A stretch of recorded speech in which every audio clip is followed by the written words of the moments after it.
bed yet? Do you know where your kids are? Yeah. Remember that? Many are still awake, but not because you want it that way. You can change things, however. Here is Molly Fay with the story. Molly? Well, Joyce and Bill, a lot of parents may not believe it, but experts say you can train your children to go to bed and stay in bed when you want them to. Tonight, we'll take a look at how to get your children a good night's sleep, guaranteed.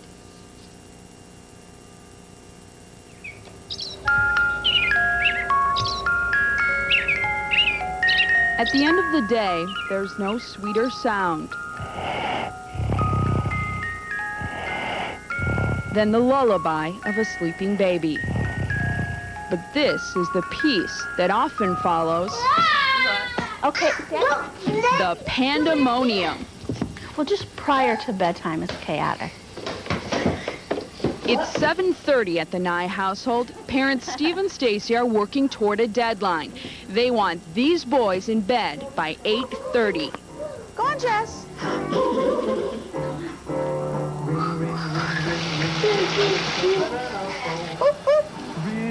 It's sort of like nobody really wants to do that because we're having so much fun. No. Steve and Stacey adore their blue-eyed bundles of energy. Sometimes it can be hard to say goodnight to 3-year-old Zach, and almost impossible with 18-month-old Jessie. What happened was I started working in the evening, and Steve started putting him to bed. And I think that Steve has a harder time with him crying than I did. Pretty soon, Jessie got used to the idea that Dad would stick around until he drifted off to dreamland. It was just too heartbreaking to put Jessie in his crib and leave. It's the worst. I close the door and I stand in the hall and I hope he doesn't cry. And when he does, the first instinct is you want to run right back in there. Now, parents have a very difficult time with that because it's emotionally hard. And does it itch? Dr. Howie Gollup is a Milwaukee pediatrician. Parents always ask him if they should let their children cry themselves to sleep. The answer is yes, unless your child is sick or truly in need.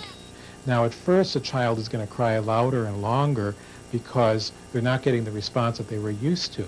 But after a few days, the amount of crying will really level off. A hungry mouse came out one night to look for food. What about older kids like Zach? I'll try the kitchen first, thought the mouse. When we first moved to Milwaukee, I was laying with Zach every night when he went to sleep, and I was waiting until he fell asleep. And now for a piece of that cheese. But you have to realize that you're basically dancing with your child at that time. Yeah, go to bed, Mousy. The parents create the problem. So it's like you just assume that they can't do it on their own and they need you to be there. Stacey still snuggles with Zach, but now she watches the clock, and after 5 minutes, she leaves his room. I think there's a certain amount that you should do. I think it's a great opportunity before a child goes to bed to read to them, to talk to them, to do some quiet games.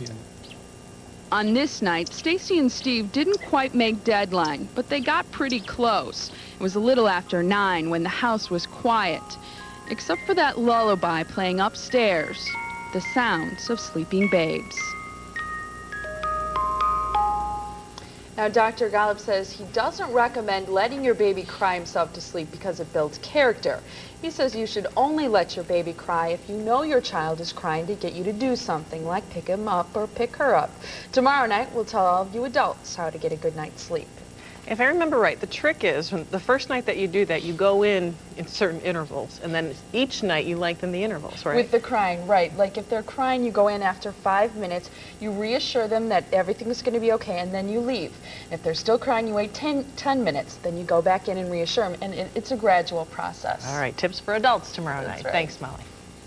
It was another down day for stocks on Wall.